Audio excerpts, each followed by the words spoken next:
welcome to another episode of Life Sense! Ang discussion natin in this video is a very hot topic that I personally have been avoiding for a long time. Bakit? Nakakatakot mabash kasi may kilala ako sa usapin ng topic natin for today, makikipagpatayan talaga. Okay, ang topic natin is cryptocurrency. Okay, so madami. Kilala yan, very hot issue yan nowadays. Lalo nung nagkaroon ng pandemic at naipupush yung contactless. So, very hot topic talaga. Maganda to. We will lay 5 advantages and at least also 5 disadvantages of investing in cryptocurrency. But before we proceed, let us first define what is cryptocurrency. A cryptocurrency is a digital asset designed to work as a medium of exchange. Okay? From the word itself, currency, also parang may value siya katulad ng nasa pera. Let us let us help you weigh things. Kasi, definitely naman, since ang tinuturo namin is different types of investing. Is it an investment? Can it make you wealthy? Yes. Definitely, yes. Okay, so, and it's a form of investment. And it's legit. Yes.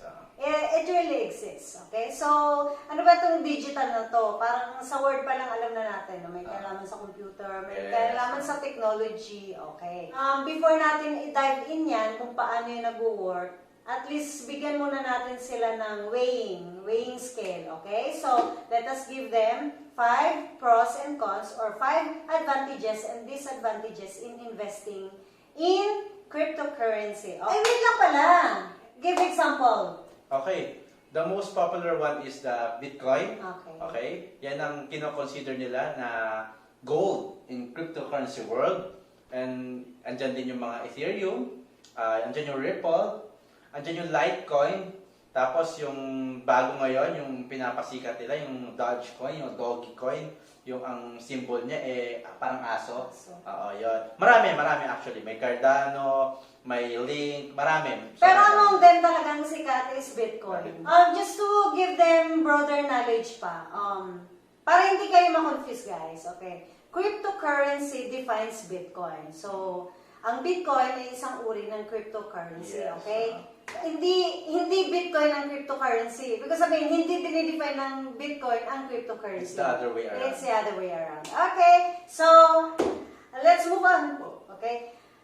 First, among the pros, massive potential returns. So, how does it work? Yes, kasi basically, no, ang cryptocurrency is a tradable asset. Okay? Actually, buong mundo ang tawag ito, ang nagtitrade ng mga cryptocurrency. So, focus muna tayo sa Bitcoin, lalo sa Bitcoin. So, parang ganun din, just like any other stock, na when you buy low, and then you sell higher. And when you buy high, you should sell it higher on your purchase price. So, ganun din sa cryptocurrency. May volatility. May volatility. So, doon tayo kumikita sa volatility. Pag nakabili ka ng mura, then eventually, bebenta mo siya mas mahal, ayun yung kita mo. So, nasagot yung tanong ko nung una, can it make you wealthy? Yes, definitely. And you can invest. Yes, you can invest in cryptocurrency. Okay, so number 2, high liquidity. So, paulit-ulit na natin to nabanggit yung liquidity. Alam nyo na yan, di ba? The moment that you needed your money or your investment, it can be easily turned into cash. For example, cash ang kailangan nyo. So, ganun siya ka-liquid. High liquidity. Oo, kasi alam mo, sa cryptocurrency, dahil nga nabanggit ko kanina, buong mundo ang nagtitrade, so maraming participant. Actually, ang trading hours yan is 24/7. So, tayo sa Pilipinas, kahit tulog tayo, yung ibang bansa nagtitrade sila. So, magalaw, maraming buyers and seller. So, the whole day, kung gusto mo na ibenta yung hawak mong coin, kung Bitcoin man May yan, bibili. may bibili at may bibili. Okay, so high liquidity. And then number 3, store value. There are other people who willing to buy much higher on the existing price. So, nagkakaroon, kunyari, ganito bigyan lang ng example, figures lang. Kunyari, nakabili ako ng 1 BTC ng Bitcoin. Bitcoin na lang yung pag-usapan natin para madali. 1 BTC at $45,000. Okay? So, andun yung pera ko. Ang value niya is $45,000. Ngayon, pagka gusto kong gamitin yon, may mga merchants na tumatanggap ng Bitcoin. Kunyari, may gusto akong biling isang bagay, no? And ang price nila is 1 BTC. So, ang value nun, pag i-convert mo, ibinalik mo sa US dollar, is $45,000. Ang gagandahan pa niyan, pwede kasing tumaas yung value mo, yung value ng Bitcoin mo. Kunyari, nabili mo siya at $45,000, then ang price niya is naging $55,000. So, yung binibentang item or kaya services ng isang merchant na dati 1 BTC, pwedeng maging 0.8 na lang, 0.9 na lang. So, nakakasave ka in a way. So, parang ano siya, wait lang, may capital appreciation. Yes, may capital appreciation. So, kung nabili ko siya $45, yun yung store value ko, $45,000. Ngayon, kung tumaas siya, definitely tataas din yung store value ko. Kung naging $50,000 siya, $55,000 siya, yun ang bagong store value ko. So, volatility check, liquidity check, and capital appreciation check. So, just like stocks, diba? Okay. So, number 4, doon tayo. Okay. Untraceable transactions. Okay, untraceable transaction. Bakit siya naging pro? Bakit siya naging advantage? Okay, kasi ganito guys, kunyari sa isang businesses, pagka medyo malaking amount na ang transaction, marami pa siyang pinagdadaanan, no? Tapos, marami pang fees and taxes na kailangang bayaran. So, dahil pagka ang ginagamit nyo is cryptocurrency na, pwede na kayo through your cellphone, okay? So, bibigyan mo lang yung address mo dun sa sa katransaction mo, then isisend na niya yung cryptocurrency dun sa address mo. So, it's not the physical address na Yes. lot 1, block 2, and No. this is the address nung sa destination. nasa cellphone mo yan. Yung Parang IP address. IP address parang ng ganun account yan. mo ng cryptocurrency. Okay, yun. So, hindi kayang, since ang cryptocurrency is decentralized, hindi kayang i-trace ng gobyerno. So, na-eliminate niya yung pagdadaan. Pag centralized kasi, guys, dadaan kayo kay BIR, dadaan kayo kay Yes. business and DTI, kung ano pa mga sangay ng gobyerno. But since ito, peer-to-peer, tayo magkausap, Yes. na-eliminate na natin yung Diretso na pagbabayad tayo sa muna ako transaction. dito.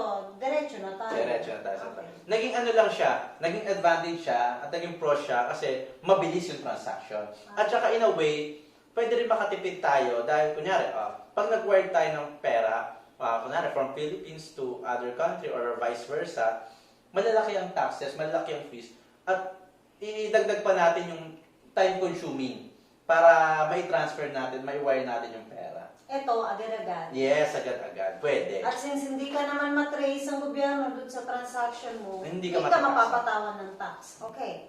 So, okay din naman. Pero for someone like me, wala naman akong transaction. Wala naman tayong Okay. ganung transaction malaki.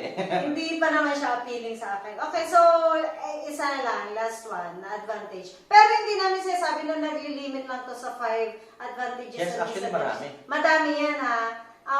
Tinitrim down lang natin. Hina-highlight natin yung talagang parang highlight nila. Siguro some other time, discuss din natin yung iba pa. Okay, some other time. So basic tayo ngayon. Yeah, Okay, we'll get let's to go. this. Okay, the last one advantage is finite or limited supply. How is this? Parang negative naman sa pandemic, limited supply. How is this become Okay. advantage? So, alam ba natin kung papaano tayo gumagawa ng pera sa ating mga central banks? So, di ba nagpiprint tayo ng money? Yes, nagpiprint tayo ng money. So, alam ba natin kung hanggang magkano ang pwede natin i-print? We can print as much as we want. Yes. As much as Yes, actually, kung gusto ng gobyerno natin mag-print na mag-print, pwede nilang gawin yon. Kaso, ang problema, may problema. May problema. Ano mangyayari? Lumilit yung value ng pera. Yes, magkakaroon ng inflation. Parang nangyari sa Venezuela, nagkaroon sila ng hyperinflation. So, wala na naging value yung pera nila. Kasi, they can print unlimited. Whereas, sa cryptocurrency, limited lang yung coin na pwede nilang i-issue. So, balik tayo sa Bitcoin. Bitcoin has only 21 million limited supply. And it is expected mamamine siya until 2140. So, hindi pa siya talaga namamine lahat. And, ang pagmamine kasi, when you mine today, one blockchain, yung next mine will be much tougher. Mas kakailanganin ng mas maraming electricity, mas maraming algorithms, para ma-mine mo yung next, at bumababa din yung reward na coins. Bakit naging advantage yung pagkakaroon ng limited supply? Kasi pagka limited ang supply, just like gold, just like any other precious metals or precious gems, pagka ang supply limited, ang value tumataas. Bakit? Mas marami kasing tao ang nag-aagawan for a Tumataas yung demand kasi ang populasyon natin lumalaki, but then yung supply ganun lang. Yes. So, mas Maraming taong mas gustong makakuha a certain piece of it. Okay. But then since, I don't know if I can ask this, pero since sabi mo divisible naman siya into hundreds of thousands, so yun din yung bababa din, may side din na bababa din. Di-discuss natin yan sa susunod. Hindi muna ngayon. Kasi pag di-discuss namin yan ngayon, Yung baka inflation, maguluhan. yeah, actually, may inflation din sa, Yes. sa cryptocurrency, Yes. pero wag na muna natin discuss. Wag na muna. Abangan nyo. Di ba? Abangan nyo. So, punta na tayo sa susunod. Okay, so tapos na tayo. There you go, 5 advantages of investing in cryptocurrency. Now, let's proceed to the disadvantages. First off, potential network stall. Okay. Since ang cryptocurrency is, ang transaction niya is through internet, hindi kasi pwede talaga na walang internet eh. Yeah, Para makapag-transfer ka, kailangan mo internet. internet. Para makapag-buy and sell ka, kailangan mo ng internet. That is the essence of digitalization kasi talaga. Kahit pa sabihin nila Network. na well-secured ang transaction sa Bitcoin, hindi mo pa rin maaalis na pwedeng ma-hack yun. Actually, there's 3 million Bitcoin that was lost forever in space. Yun nga, hindi ko maintindihan. It happened before, di ba? Yes. 3 million Bitcoin. So, di ba, kung ang inaasahan natin mag-circulate until 2040 is 21M, Minus. it's, 18 na lang. 18M na, it doesn't, give us the guarantee. Yes. So, what if the same thing happens? So, the same collapse happen? Yes. in the future? Ang iba naman, ang tinitignan niyan, so 18 million na lang. So, mas tataas. Baliktad naman ang tingin ng iba. So 18 million na lang. So, mas kokonti ang pag-aagawan ng mga tao, mas tumataas ang value. Yeah, exactly. Pero since kasi, mode of exchange. Someday you will need a piece of egg. Ang pambayad mo, Bitcoin. Yes. So, mataas yung value ng Bitcoin mo, di syempre yung egg mo, mahal na din. Darating nga tayo. Ah, Yun na nga yun. yun. Yun yung sinasabi ko Okay, kanina. okay. Hindi pa yun ngayon. Okay. Okay, so, Oh, yan na. wait. Okay. There's still more. Oo, di pa tayo Okay. tapos. Okay. So, sa kung alam niyo network yung so kanina, no, yung hackers. hackers. Ngayon, kung alam niyo naman yung EMP, EMP. electromagnetic pulse. Para siyang microwave. Yeah. Yes, microwave. Alam mo kasi May radiation. okay, ang cryptocurrency, kung nasa space siya, so it can be tradable sa internet. Ngayon, kung gusto mo na i-store siya, nai-store siya sa isang nano wallet. Yeah. Nano wallet ang tawag doon. Okay? Yung nano wallet mo is a hard drive. Para siyang USB. Yes, andun yung mga encrypted file. Oo. Ngayon, yung nano wallet mo, pag tinamaan yan ng electromagnetic pulse, goodbye lahat ng data dyan. Kasi ang electromagnetic pulse, sinisira niya ng lahat ng electronics na malapit sa kanya. Exactly. So, di ba, parang untraceable ka nga ng government, naiwasan mo yung taxes. Eto na ngayon, nag-microwave ka sa bahay. Didikit mo yung mo. Magbimeryenda ka lang, nawala sa isip mo, ay, nanuwali ka. Hawak-hawak mo yung nano wallet. Masama man yan, yung nano wallet mo nalagyan sa microwave mo. Bye-bye. Okay. Sana pala nag-tax ka na. Isa yun sa mga disadvantages. Okay? Okay, which is very scary. Yes. Okay, so yun pa lang plus the collapse that happened before, yun pa lang, hindi talaga appealing sa akin. Sorry guys pero okay, although siya, interested siya. Kasi alam mo, kaya naman tayo nandito, no? Well coach kasi tayo. Ibig ko sabihin, kung may mga bagay na alam namin na pwede nyong gamitin para mas yumaman pa tayo, tuturo namin sa inyo yun. Yeah, you have to ask him, guys. Pero ako talaga, I will be very biased. I will say no to Bitcoin talaga. Okay. Kaya pagdating sa Bitcoin, sabi ko, bahala ka. Siya. Second one, disadvantage, massive downside in a bear market cycle. So, Okay. sudden drop of price. Okay. Just like nung kanina, no, nagkakaroon tayo ng massive potential earnings dahil sa volatility. Okay, give us some figure kaya. No? Okay. Sabi massive downside. Way back 2017, Bitcoin price is around $1,000 lang yata. Hindi ko na maalala yung exact. $1,000. Then here it comes the massive bull market, nagparabolic yung chart. Umabot siya ng $20,000 per coin. Okay? $20,000. After that, nagkaroon ng 2-year bear market cycle. So from $20,000, bumagsak siya at up to $4,000 na lang. So kung yung dati nakabili ka ng 1 coin at $20,000, so kamalas $20,000 way back is 1 million pesos in Philippine peso. Then bumagsak siya mga 200,000 pesos na lang. So, Sakit. no, diba? Sakit, diba? So, yun. Nagkaroon ng massive downturn. Yun eh, sa bear market cycle, okay? Pero pag nagkakaroon naman ng bull market cycle, so hindi naman na siguro sa inyo, bago yung bear at bull market cycle, Pag nagkakaroon naman ng bull market cycle, eto naman, yung chance natin kumita. So, naging 4,000 siya, no? Then ngayon, nag-spike up yung presyo niya, umakyat siya, all-time high yata siya ng mga $55,000 to $58,000 per coin. So, from 4,000, swerte kung nakabili ka that time, or kung yung $20,000 mo na coin nun, is hinold mo lang until up to now, tubo ka na. Okay, so ako siguro if I would try trading in this, I will just trade siguro 2-3 days, very very short period of time na holding on it lang eh. Actually, Not yung for iba nga, investment. talagang oras lang. Hindi, Oh, exactly. kasi napakalikot ng galaw niya. Napakalikot. Ang problema kasi dito, since wala siyang, which is i-discuss natin mamaya, wala siyang masyadong fundamentals, wala siyang business behind it, pure emosyon ng tao lang in trading. Yung supply and demand for Yes. the Bitcoin itself lang talaga. Yung Bitcoin itself lang, walang something behind it. Kaya ganun yung presyo niya. Pagka may, kunyari, isang grupo or tinatawag nila sa, yung mga whales, yung may mga hawak ng malalaking Bitcoin, amount. Okay? Pag nagbentahan sila, everything follows.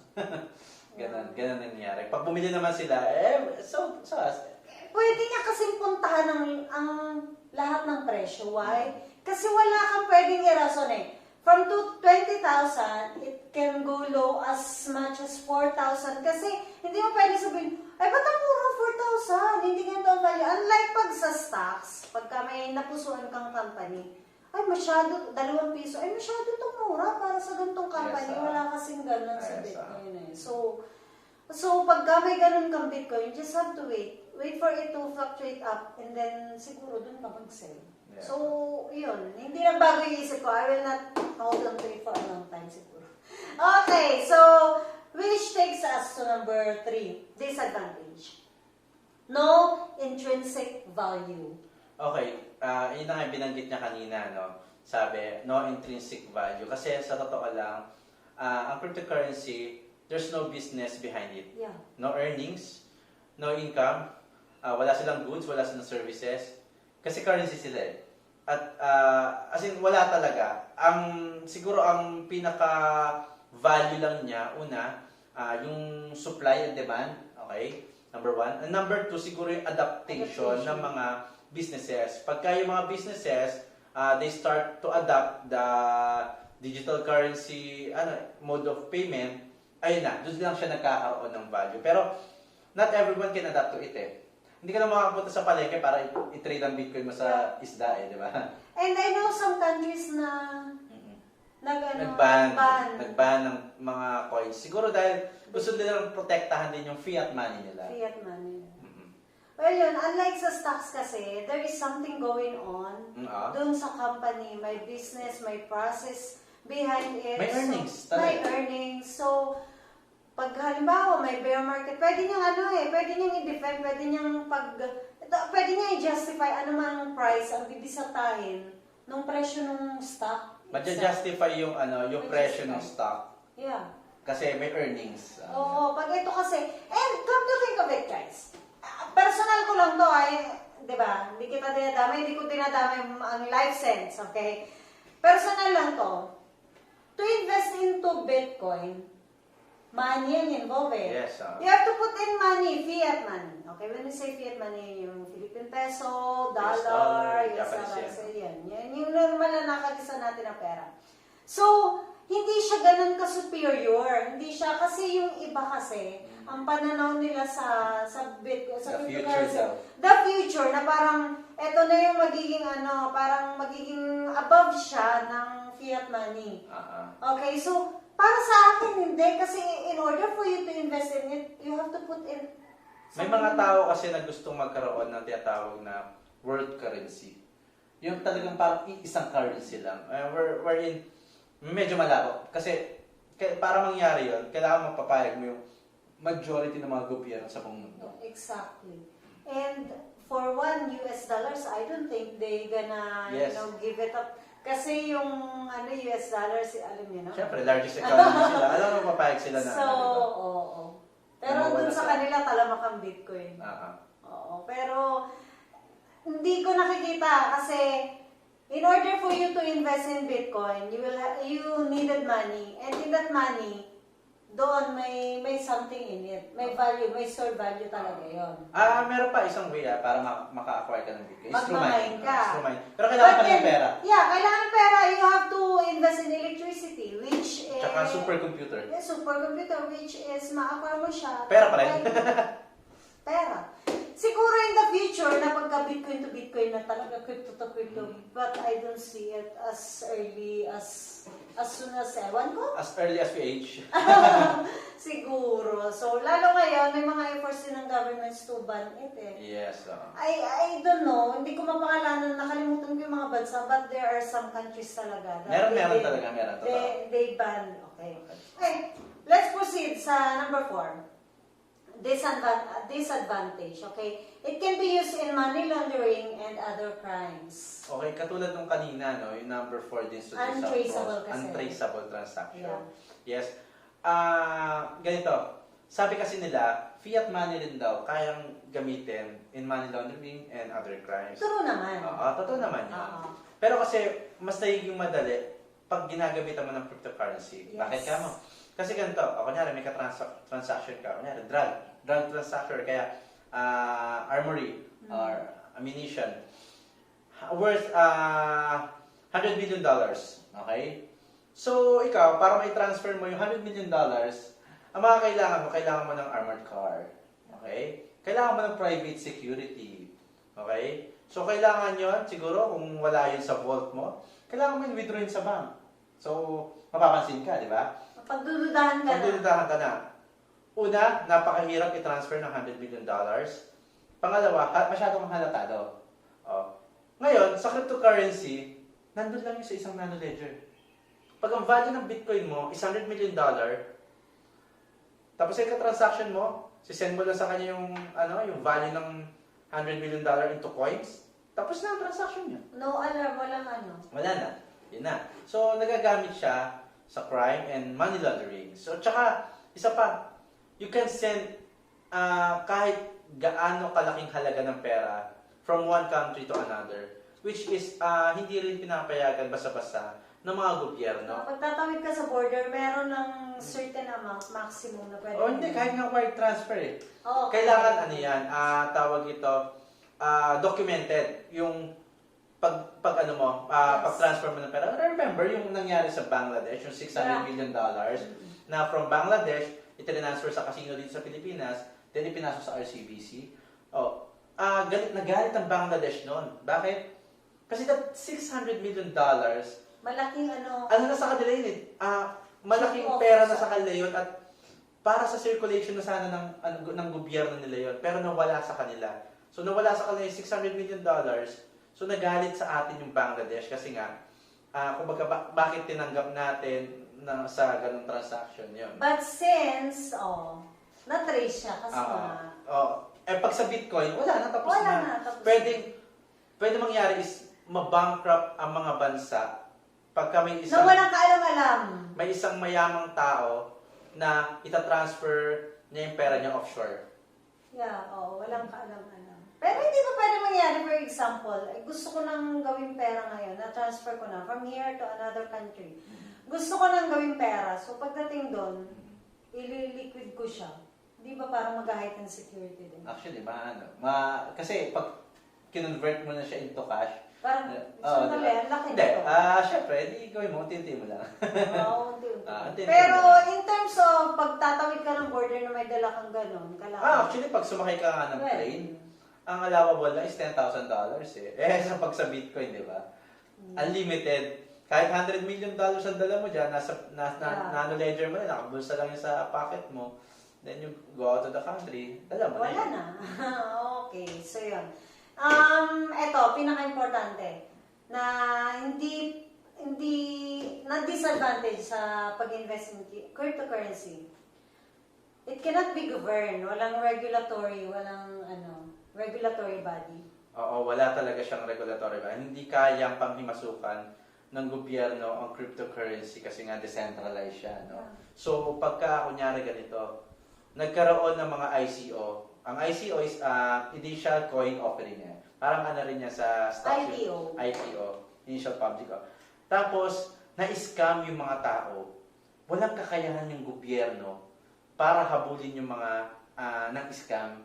Kasi, actually, meron kakayahan, pero pag nalaman ko sino. Pag nalaman ko sino. Oo. Pero, para pakialaman yung system nila, wala silang magagawa. Oh, kasi tawag ito, Hindi nila sakop eh. hindi nila sakop eh. Walang cannot be governed talaga. O, kunyari, katulad na lang yung 3 million Bitcoin na nawala forever.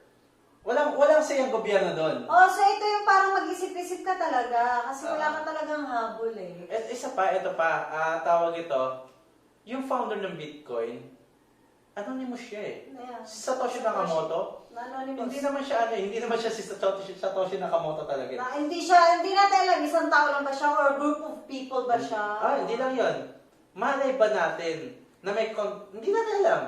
Baka may control siya sa buong server. Correct. Oo, sinasabi. Paano pagka one of these days na lang, siya pala ang holder ng mga 10 million bitcoins and then bigla na lang siya mawala and then i-encash niya yung pera niya then wala na siya.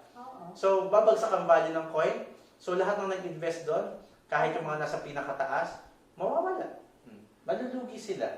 So, it can be. I'm not saying that na mangyayari, na 50-50 tayo dyan. It can be the biggest scam na mangyari pag nangyari yon. So, and the government has no say on it. Medyo scary lang talaga. So, yun, guys. So, there you go. Binigyan namin kayo para at least fair. 5 advantages and 5 disadvantages. So, it's up to you. Ang importante naman, it's another form of investment. Yes, it can make you wealthier. It can multiply your money. Okay, so yan lang, guys. Thank you for watching and please don't forget to share the videos. Share and subscribe. Yeah, okay. Thank Thank you. you very much. Bye-bye.